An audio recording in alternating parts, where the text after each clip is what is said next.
In late August of 1998, 7 college friends packed up their cars on a humid Friday morning and left Knoxville behind.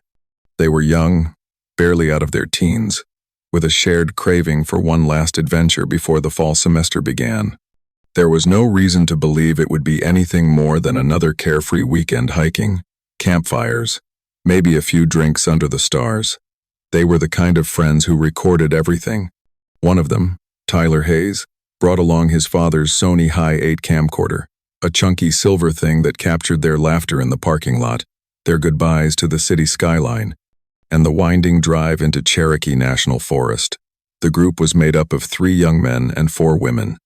Tyler, 21, was the planner, steady, soft-spoken, the kind who double-checked maps before anyone else even asked.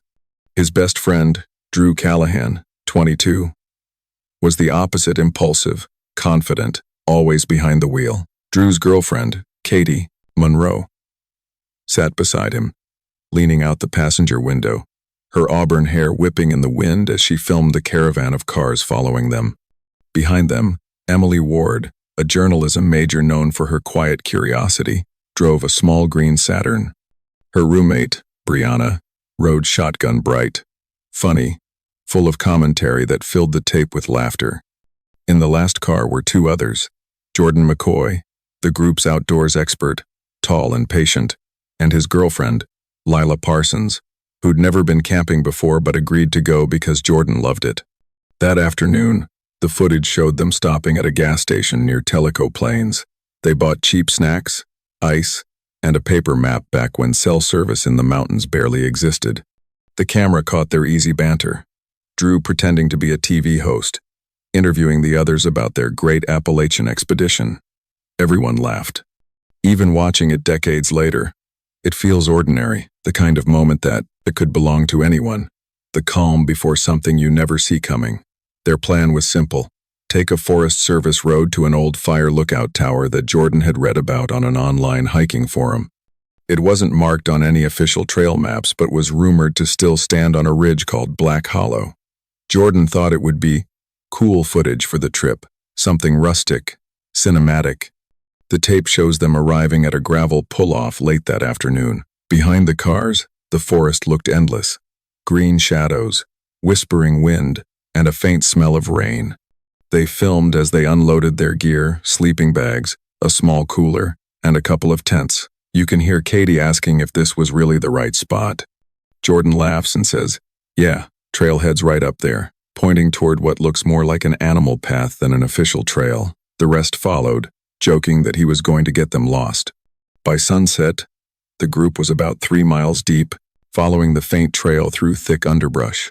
The footage turns shaky as light fades.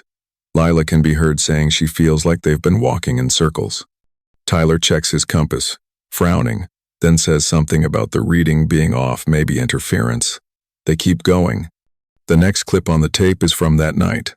A small campfire flickering, 7 friends sitting close together, their faces orange with firelight. Brianna's voice narrates jokingly. Night 1, Black Hollow, population, us. It's warm, nostalgic, and ordinary until you notice, just for a second. Tyler, glancing over his shoulder toward the tree line. According to their friends and family, they were supposed to return Sunday evening. None of them did. When Monday morning came and no one showed up for class or work, it didn't seem like an emergency. It was the end of summer. Maybe they decided to stay one more night, or maybe car trouble. By Tuesday, parents started calling each other. Drew's mother couldn't reach his cell phone. Emily's roommate said her bed hadn't been slept in. By Wednesday, police were notified. Searchers arrived at the trailhead that same day. Both vehicles were still parked where they'd been left, clean, undamaged, locked. Inside Drew's Jeep, investigators found maps, a disposable camera, and Katie's purse. In the trunk of Tyler's Honda, everything was neatly stacked: extra clothes, snacks, and a spare fuel canister. The group had clearly planned to hike in light, expecting to return. There were no signs of panic, no broken glass, no indication they'd left in a hurry. Rangers began retracing their possible routes. marking every trail and fire road within a 5-mile radius.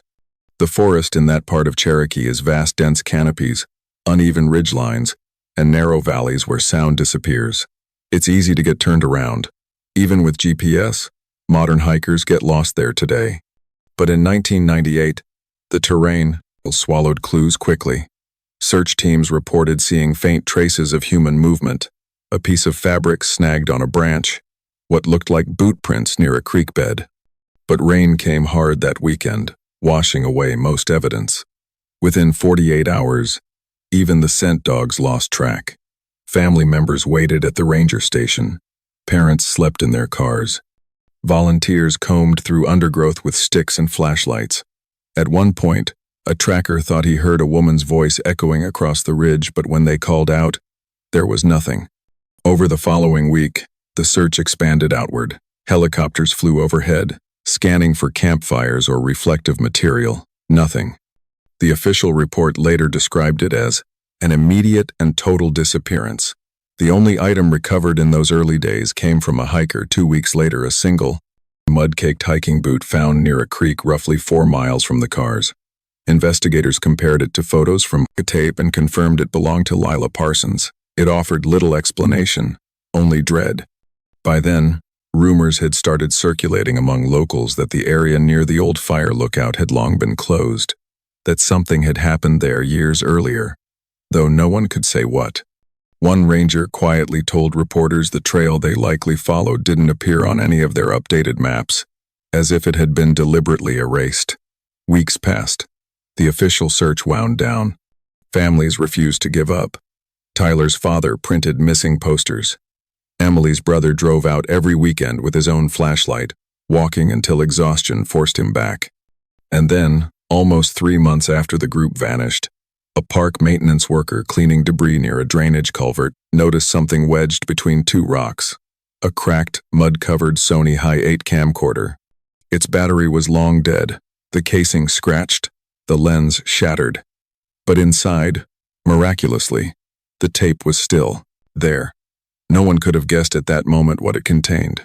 For investigators, it was the first tangible clue, the only possible witness left from that lost weekend. When they pressed play weeks later, the laughter of 7 young friends filled the room, followed by something none of them could ever forget, and that was only the beginning. By the time the official search began, nearly a full week had passed since anyone had seen the 7 campers alive. Cherokee National Forest stretched for more than 500,000 acres, an ocean of hardwood and tangled ravines where even experienced rangers got turned around. Sheriff's deputies arrived before dawn, parking at the same gravel lot where the group's vehicles still sat untouched. The scene looked eerily ordinary: 2 cars coated in fine dust, side mirrors speckled with rain, no broken glass, no sign of panic. Their keys were missing, but every door was locked. It was as if the group had simply walked into the forest and never looked back. Within 24 hours, search operations were fully underway. Helicopters hovered low over the treetops, their rotors scattering mist. Tracking dogs were brought in from 3 counties over. Rangers set up temporary command posts near the trailhead, dividing the terrain into search grids. Maps of the surrounding ridges were taped to folding tables, red markers circling possible routes toward the old fire lookout tower, their presumed destination. By the 3rd day, over 200 volunteers had joined, forming lines across the undergrowth. Locals from nearby towns brought supplies, flashlights, even ATVs. The area was known for sudden weather shifts, fog that rolled in like smoke, then vanished within minutes. Searchers described it as if the forest were breathing. Some of the more seasoned trackers began noticing something strange. Compass readings drifted several degrees off true north, radios hissed with static or cut out entirely, and GPS devices lost signal deep in the ravines. The terrain itself seemed intent on swallowing any trace of them. Despite the manpower, nothing turned up. No footprints, no scraps of clothing, no evidence of a campfire. Not even the familiar pattern of trampled grass where tents might have stood. One ranger later admitted it felt less like searching for missing hikers and more like chasing a rumor. Families gathered near the command post every morning, waiting for updates. Parents sat with hands clenched, eyes fixed on the tree line as if expecting someone to emerge. Reporters began to arrive, setting up vans by the roadside, their satellite dishes pointed skyward. On television, the footage looked procedural maps, interviews, men in orange vests fanning out into the brush. But on the ground, morale was unraveling. After 6 days, exhaustion set in. Rain fell for nearly 30 hours straight, turning creeks into brown torrents. Search dogs struggled to maintain scent trails. When the rain finally stopped, the forest floor was scoured clean, as if nature itself had erased the path behind them. Sheriff Don Mallory, who'd led previous rescue operations in the region, told investigators the valley had a reputation that locals rarely spoke about. He'd handled 2 disappearances there in the 1,970 seconds, both young men, both never found. Back then, there were whispers of sinkholes, sudden drop-offs, even abandoned mine shafts hidden beneath the soil. Others blamed disorientation, magnetic anomalies known to scramble compasses. But none of that explained why 7 people, traveling together, could vanish without leaving a single clear trace. One night, near the end of the first week, a local tracker named Carl Whitmore was walking a grid alone near the upper ridge when he heard something he couldn't explain. He swore later that it sounded like laughter, distant, echoing across the hollow. Not one voice, but several, overlapping and fading in and out, almost playful. He called out, thinking maybe it was other volunteers nearby, but no one answered. When his radio flickered back to life, the nearest search team was over a mile away. The next morning, he refused to go back up that ridge. By the 10th day, the search radius had expanded nearly 20 miles. Helicopters with infrared cameras scanned for heat signatures long after sundown, but the forest remained dark and empty. Investigators began to accept that if the group had gotten lost, exposure would have claimed them within the first 72 hours. Yet the lack of any remains, no bones, no clothing, nothing felt unnatural. As the days dragged on, the families refused to leave. They brought lawn chairs, coolers, photos of their kids taped to poster boards. Each night, a ranger would walk over quietly to tell them there was still no word. A few broke down. Others just stared blankly into the woods. The tape from the recovered camcorder hadn't yet been reviewed publicly, but everyone knew about it. For many, it had become the only hope of understanding what had happened out there. 2 weeks after the search began, a small team followed a narrow drainage creek that split off from the main trail. It wasn't part of the official grid, too steep, too dense, but a volunteer thought he saw smoke residue on nearby branches. They climbed until they reached a small clearing, barely large enough for 2 tents. The ground there was blackened, littered with melted aluminum and bits of charred nylon. Someone had made a fire large, hot, and uncontrolled. Investigators cordoned off the area and began sifting through the ashes. They found a few recognizable items: a scorched camping pot, half a shoe sole, fragments of plastic bottles, and a burnt section of blue tarp that matched the type sold at an outdoor store near Knoxville. It was the first tangible evidence that the group had camped, but something about the site was wrong. No signs of footprints leading in or out, no cooking gear beyond what had melted in the fire, and no trace of human remains. The surrounding trees were unburned, suggesting the blaze hadn't spread naturally. It was as if the fire had been contained, built deliberately, then abandoned. Forensic teams analyzed soil samples, confirming traces of accelerants not typical of a normal campfire. The conclusion was inconclusive. It could have been used to start a wet fire in bad conditions, or to destroy evidence. Either way, it deepened the mystery. By then, the search had become more about recovery than rescue. Sheriff Mallory told the families privately that hope was fading, yet even he admitted there was something about the site that didn't make sense. The forest floor around the burnt area was covered with a thin layer of ash and pine needles, as if it had been untouched for years. No animals had disturbed it. No wind had carried the soot away. It was frozen in time. When asked about it years later, one volunteer described standing there in silence, surrounded by the endless quiet of the trees, realizing that if the 7 friends had met their end somewhere in that valley, the forest had done what it always does, kept its secrets. And then, months later, long after the official search was called off, A hiker stumbled on something that would pull the case back into the public eye and reopen every wound the families thought had begun to heal. The missing camcorder, half buried in mud near a creek bed, its tape miraculously intact. Whatever answers it held would prove even more haunting than the silence that came before it. In early spring of 2003, almost 5 years after the 7 college friends vanished, the case had grown quiet. Families still called the sheriff's office every few months, hoping for updates that never came. The file was cold, the evidence exhausted, and the forest so vast, so indifferent, had long since reclaimed whatever clues it once held.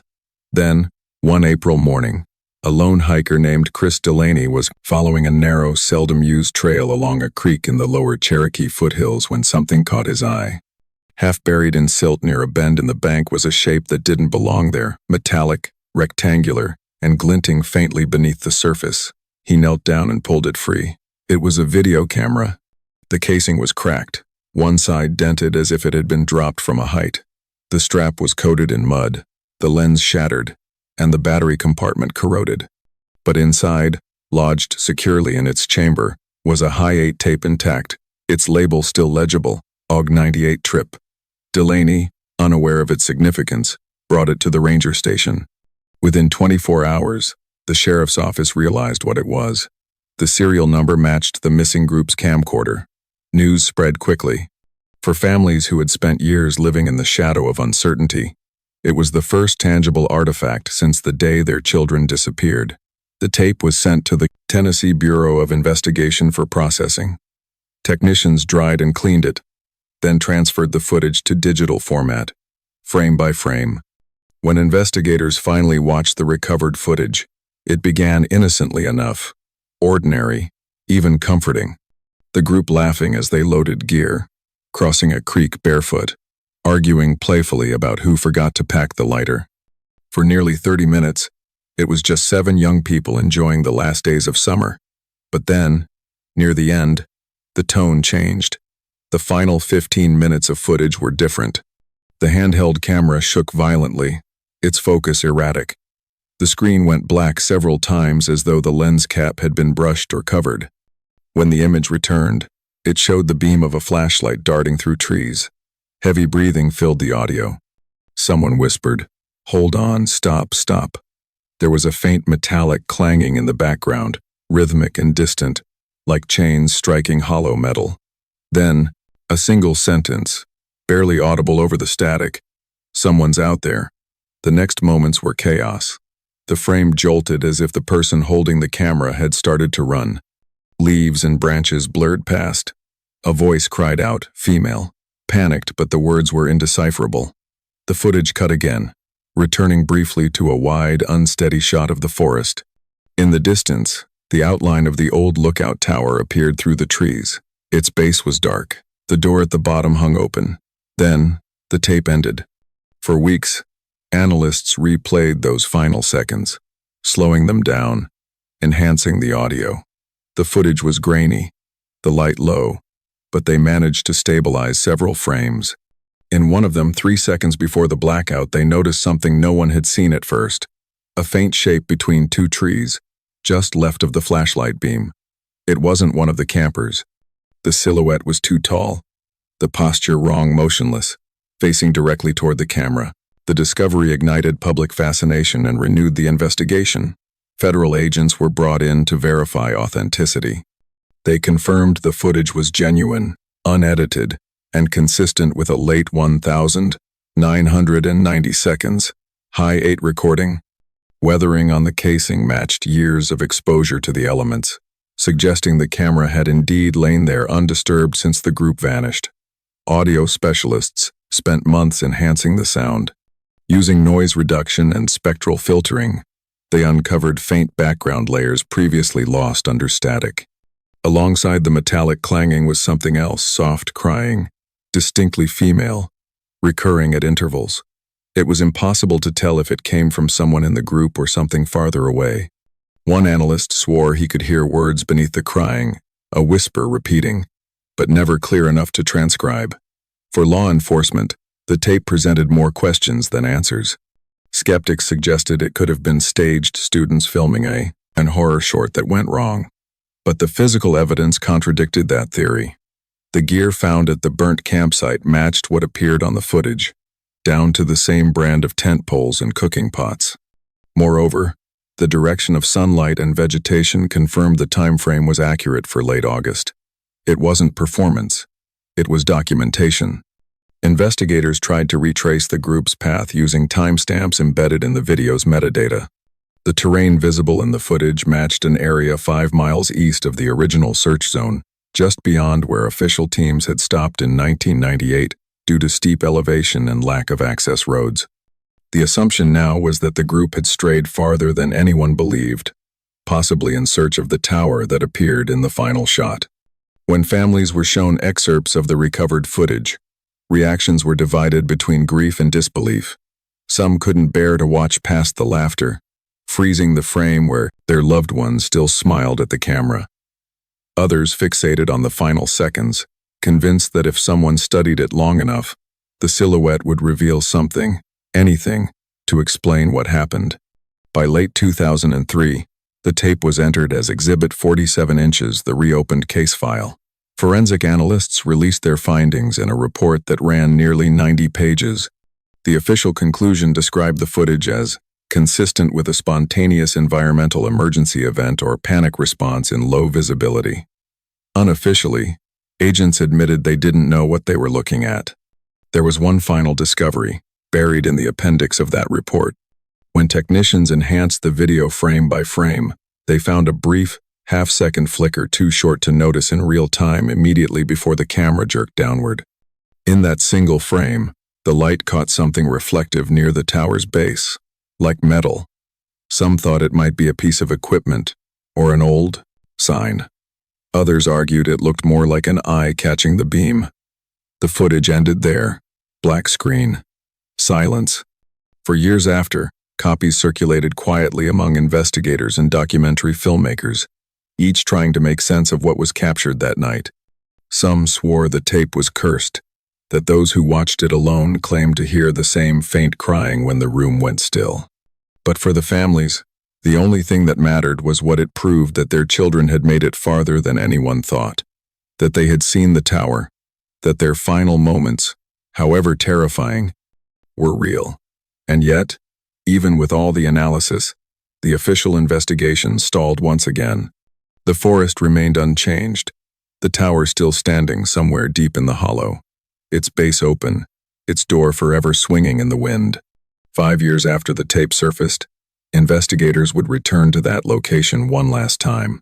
What they found buried beneath the roots near the tower would finally force them to confront what the footage had only hinted at and reopen a mystery that should have ended years before.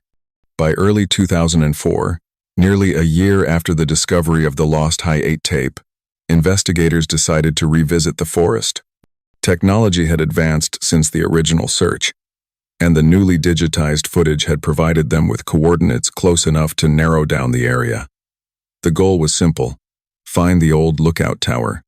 The forest had long since reclaimed most man-made structures, but somewhere within those ridges, the tower still stood, and perhaps, somewhere nearby, the answers waited. A joint task team from the Tennessee Bureau of Investigation and the National Park Service hiked in during the last week of February. Snowmelt had left the trails slick and unstable. They relied on GPS markers and ground-penetrating radar to guide them through the steep valleys that had once defeated earlier searches. After nearly a day of climbing, they reached the tower from the footage. Rusted, skeletal, and silent, it rose from a clearing half swallowed by vines. The wooden steps had collapsed long ago, and the metal frame groaned faintly in the wind. The ground beneath was uneven, pocked with sinkholes and soft soil. Investigators set up cadaver dogs around the perimeter, hoping that even after all these years, traces of human remains might linger. Within an hour, the first dog alerted near the tower's base. Moments later, another did the same. The team marked the spots and began shallow excavation, careful and deliberate. By afternoon, they'd unearthed bones small, scattered, but unmistakably real. At first, relief swept through the group. After years of searching, they thought they'd finally found evidence of the seven. But that relief vanished as soon as the forensic anthropologist examined them. The bones weren't human. They belonged to deer, maybe raccoon. Animal remains, not people. The disappointment was palpable. The search continued for 3 more days, expanding outward in concentric circles. Metal detectors found fragments of rusted tools, nails, and old radio components buried in the dirt. One object, a dented ranger badge, confirmed the tower had once served as an official lookout post. But there was no sign of the campers, no trace of tents, clothing, or personal effects. It was as though they'd never reached that point at all. Then came the story's quiet at first, shared in murmurs between volunteers and locals who had joined the new effort. Some said the tower wasn't safe to begin with, that decades ago it had been built over a sealed coal shaft. Others swore they'd seen strange lights flicker near it during storms, pale glows that moved between the trees before vanishing altogether. Locals called it the Hollow That Hums, a nickname dating back to the 1,960 seconds. For years, teenagers had dared each other to camp near it. Most never stayed through the night. When reported, it began to resurface the story. A retired ranger named Walter Briggs came forward. He'd worked the Cherokee district in the late 82nds, and his voice carried the gravelly conviction of someone burdened by memory.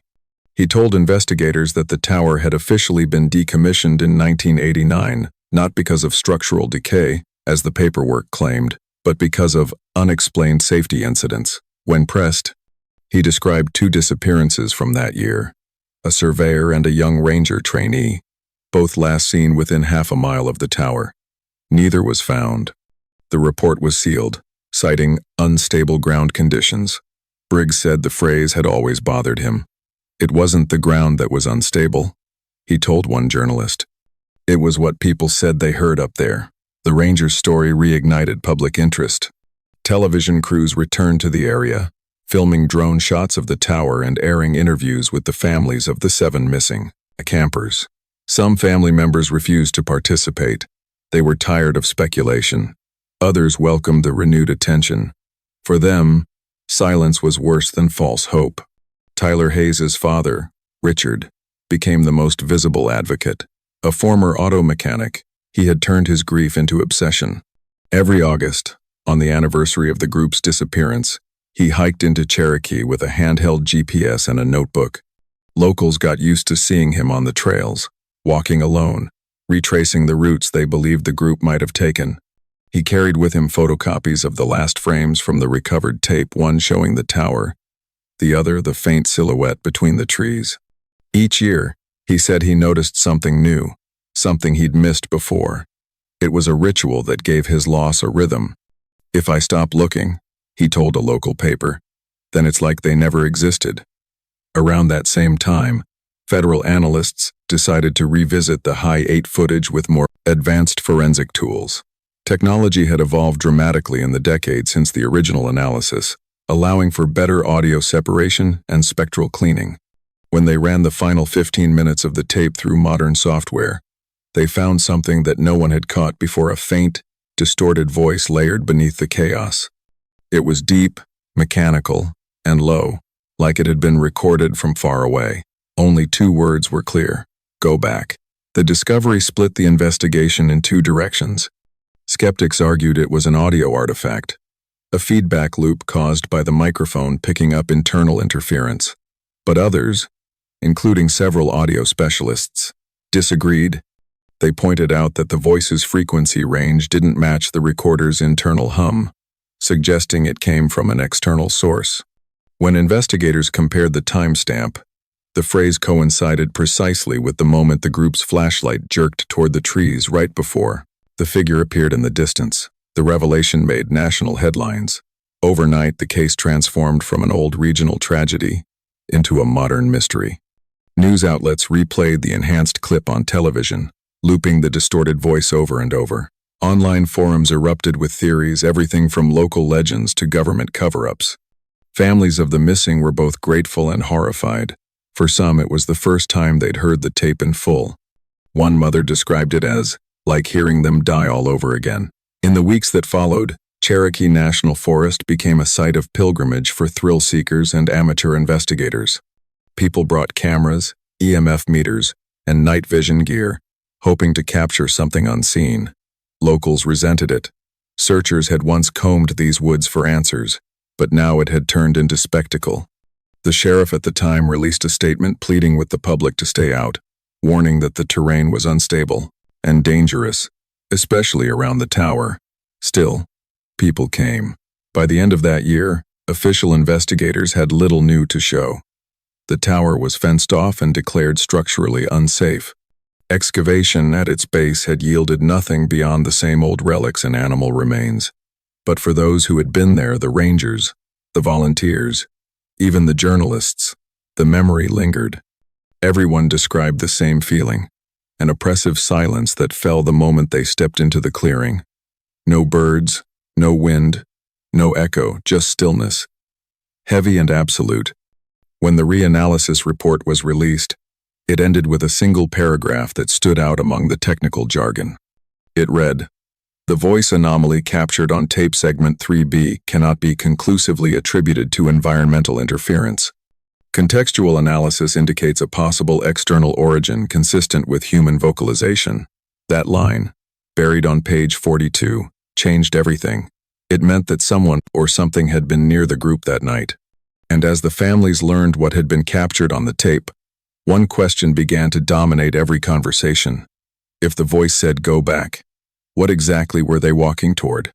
In the years that followed, that question would draw them back into the forest again, this time, not for closure, but to uncover what the group might have found in the dark before the camera went black. Every story on this channel takes weeks of digging, checking records, verifying facts, and piecing together lives that deserve to be remembered. We do it because these stories matter and because someone out there still deserves to be remembered. If you want us to keep uncovering what others forgot, please subscribe, like this video, and tell us in the comments what moment hit you hardest. Your support keeps us going. Now, let's get back to the case. By 2016, nearly 2 decades had passed since 7 young people vanished into the Dockers, Cherokee National Forest, leaving behind nothing but a damaged camcorder and years of speculation. The families had aged into quiet grief. Investigators had retired, replaced by a new generation of detectives who had grown up hearing the case mentioned in training rooms and late-night patrol briefings, a story half remembered, half feared. Most of them assumed the forest had already given up everything it ever would. But technology had changed. That spring, a newly formed cold case unit specializing in terrain-related disappearances reopened the investigation. The idea came from a federal geospatial analyst who believed modern mapping drones and ground-penetrating radar could reveal what earlier teams had missed. Satellite imaging showed irregular terrain patterns near the area of the old lookout tower shapes that suggested cavities or depressions beneath the forest floor. The coordinates were less than a mile from where the camcorder had been found. It wasn't much, but it was enough. In June, the team set up base near Black Hollow Ridge. The forest looked almost unchanged since 1998. Moss-covered roots snaked across the path, and the air was heavy with the same damp silence that had haunted earlier searchers. Drones were deployed, scanning the canopy and mapping thermal inconsistencies. One reading stood out, a circular depression barely visible from above, about 200 feet across, surrounded by collapsed soil and deadfall. When radar pulses were directed over it, they returned voids beneath the surface, empty space extending downward at irregular depths. A week later, excavation began. The first few feet revealed nothing but mud and rock. But at roughly 20 feet down, workers struck open air. They'd uncovered the mouth of what appeared to be an old mine vent or ventilation shaft, narrow, jagged, and descending at a steep angle. The edges were unstable, lined with broken timbers and rusted bolts. Old blueprints confirmed that this section of the forest once hosted minor coal extractions before the site was abandoned in the early 1940s. None of that history appeared on modern maps. When they lowered cameras into the shaft, the footage revealed a cavity roughly 30 feet deep. The floor was layered in debris, fallen beams, soil, and something else. Glimpses of faded fabric, metal cookware, and what looked like the corner of a nylon backpack. The items were photographed, tagged, and carefully retrieved by rope team. The moment they were laid out on the forest floor, everyone felt the same tightening in the air. A rusted camping pot, a torn sleeping bag, a mangled flashlight. Each item was compared with known records from the missing camper's personal effects. One detail stood out. The cooking pot was the same brand and size seen in the recovered footage from 1998.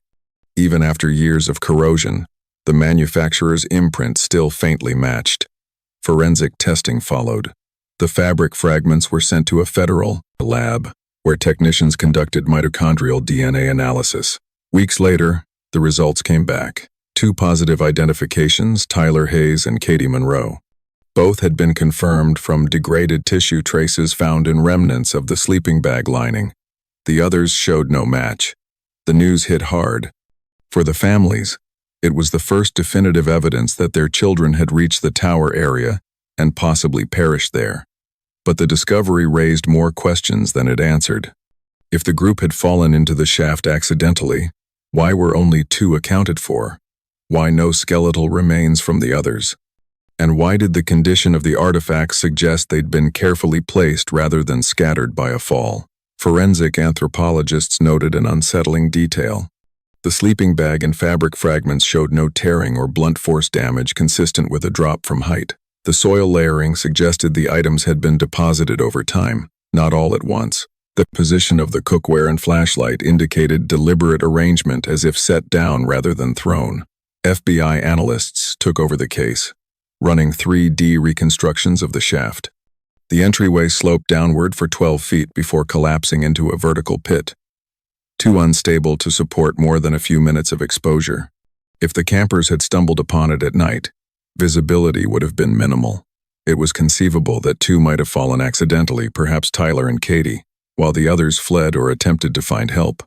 But that theory didn't align with what the camera had shown. In the final footage, the group appeared to be moving together toward the tower, not away from it. Some experts quietly proposed another scenario, one the official report would later avoid mentioning. They suggested the possibility that the bodies had been relocated post-mortem, dropped into the shaft long after the initial disappearance. The absence of skeletal trauma and the position of the artifacts supported the idea of careful placement, but by whom or why, no one could say. The FBI refused to classify the case as homicide. Officially, it remained a wilderness accident. Unofficially, agents admitted there were inconsistencies they couldn't explain. The internal report, much of it redacted, referenced secondary site disturbance and unverified human activity in the area between 1999 and 2001. When pressed by journalists, the Bureau declined comment, citing active forensic review. For the families, closure never came. Instead, they received boxes labeled evidence returns containing the recovered items. Tyler's father opened his alone in the garage, lifting out the rusted cooking pot, still flecked with forest soil. He stared at it for nearly an hour before covering it with a towel. For him, it wasn't proof of death. It was proof that someone else had touched it, someone who wasn't supposed to be there. In the months following the discovery, a private digital forensics firm volunteered to re-examine the original High 8 footage once more. Their technicians used advanced light mapping software to analyze reflections and lens glare. The goal was to refine the final seconds, now clearer than ever with modern restoration tools. What they found unsettled even the most skeptical investigators. Just before the camera turns toward the tower in the 2 seconds when the group walks past the lens, laughing, unaware of what's behind them, a faint reflection appears in the corner of the frame. It's caught in the shine of the metal camcorder casing, visible only when the image is slowed to 1/20th speed. There, standing several feet behind the group, is a partial figure, the outline of a shoulder, the curve of a hat, the faint glint of something metallic on the chest. The proportions and clothing don't match any of the 7. Analysts compared the height and build to each known individual, and none aligned. Whoever it was stood still, facing the group as though watching them from behind the trees. When the restored clip was shown to the families, reactions were mixed. Some refused to believe it, insisting it was light distortion or camera flare. Others, like Tyler's father, said he'd always known someone else had been there. The federal report didn't mention the discovery. It wasn't admissible evidence, too inconclusive, too open to interpretation. But for those who'd been part of the investigation since the beginning, it was the confirmation of a fear they'd carried quietly for years. The forest hadn't just taken them. Something or someone had been with them when it happened. After the expedition ended, the site was resealed for safety. The pit was filled, the tower fenced off again.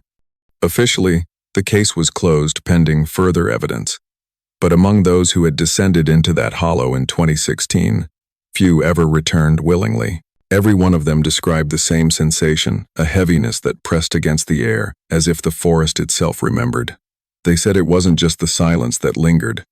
It was the feeling that something beneath their feet was still waiting to be found. And years later, when the case would resurface once more, it would begin not with a new body or artifact, but with the rediscovery of something overlooked on that same tape. Something that would finally make investigators question whether those 7 friends had really been alone in those woods at all. By the early 2020s, the disappearance of the 7 campers had faded from national headlines, but never from the small Tennessee towns that bordered the Cherokee National Forest. For the families, time hadn't dulled the wound, it had only made the silence harder to bear. When a streaming documentary producer contacted them about revisiting the case, most hesitated. Some had spent years trying to forget.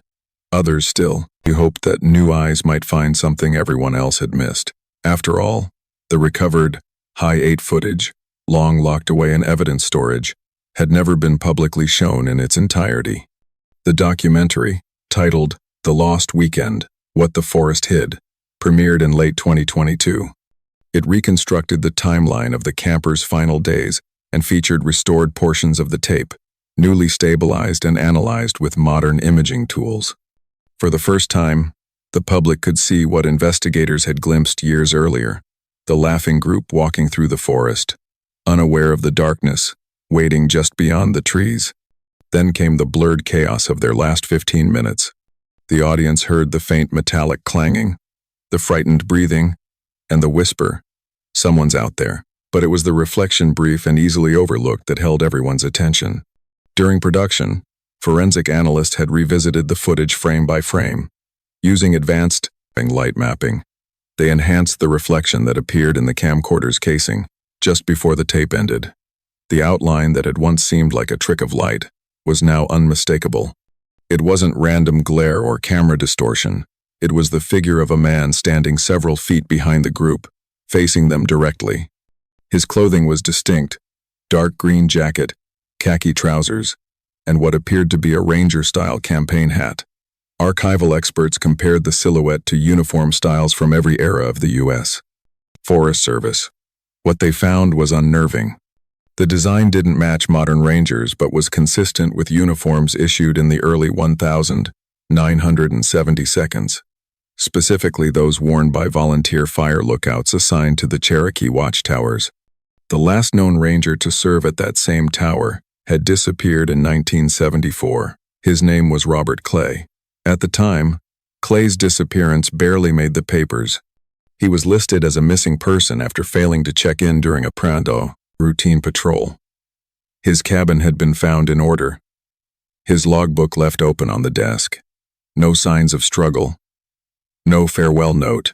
The official explanation cited a fall or disorientation in bad weather, though no body was ever found. For decades, his file sat untouched in an archive box until researchers working on the documentary requested access. Inside was a stack of field notes, maps, and a final entry dated 2 days before he vanished. It read, "Heard the voices again tonight. Sounded like they were coming from below." The line was circled twice in red pencil, and beneath it, a single phrase had been added in different handwriting, possibly his supervisor's "tower closed until further notice." That revelation changed everything. It connected the 1,974 case directly to the 1,998 disappearance, suggesting that whatever happened in those woods had roots stretching back decades. The filmmakers reached out to surviving rangers who had worked in the area at the time. Most refused to go on record. However, an elderly man named Gerald McAdams agreed to speak. He said the tower had been unofficially considered off-limits long before it was dismantled. "We used to hear stories," he explained. "They said you could hear voices if you stayed up there past midnight. Sometimes they sounded like people calling for help. Sometimes, like laughter." We figured it was wind through the hollow, but his voice trailed off and he didn't finish the sentence. For viewers, the film's final act unfolded like the slow closing of a circle. Drone footage showed the forest as it looked today, dense, overgrown, and silent. The old tower had collapsed years earlier, leaving only its steel base half buried in vines. Investigators stood in the clearing, reading from Clay's recovered logbook, as the narrator explained how the 1,998 group might have stumbled upon something they didn't understand. The working theory suggested the campers could have entered the same area where Clay had vanished, perhaps following the sound of water or something they mistook for it. Family interviews formed the emotional core of the documentary. Tyler Hayes' father, Richard, now gray and soft-spoken, said he still visited the forest every August. "I used to think if I just kept looking, I'd find them," he said. "Now I think maybe the forest doesn't want to be found. Maybe it just wants to be left alone." Emily Ward's sister spoke next, holding a framed photo of her sibling from before the trip. "At least now we know they weren't imagining it," she said. "There really was someone there. Maybe not alive, but someone." The final sequence of the film revisited the last seconds of the footage one last time. The image slowed until it became a still frame. The tower's base in the distance, the open door visible just beyond the edge of the flashlight beam. Overlaying that was the newly clarified reflection, now color-corrected, showing the faint green of a ranger's jacket. The narration explained that the reflective analysis confirmed it wasn't any of the 7 campers. All their positions in that frame were accounted for. Whoever stood behind them didn't belong to their group. A closing voiceover from the lead investigator summed up what years of files and theories could not. "We may never know what happened out there. But whatever took place wasn't random. It happened in the same place, to the same kind of people, those who went looking for answers where they were told not to go." The documentary ended with an image of the forest as it appeared today. Mist drifted between the trees, soft morning light spilling across moss-covered stones where the tower once stood. No markers, no fences, just silence. The camera lingered on the ground where the structure had collapsed, the earth reclaiming what it had once supported. Then, as the narrator spoke the final lines, the sound faded almost entirely. "The forest never gives back everything it takes," the voice said quietly, "but sometimes it leaves behind a reminder just long enough to make us remember." In the final seconds, the screen turned black. A faint static began to hiss through the speakers, and beneath it, barely audible, a slow, steady sound emerged. Breathing. The same breath was captured on the last seconds of the camper's tape 24 years earlier. Then, nothing. The audio cut out, leaving only silence, the kind that lingers too long, heavy and unanswered, like the forest itself.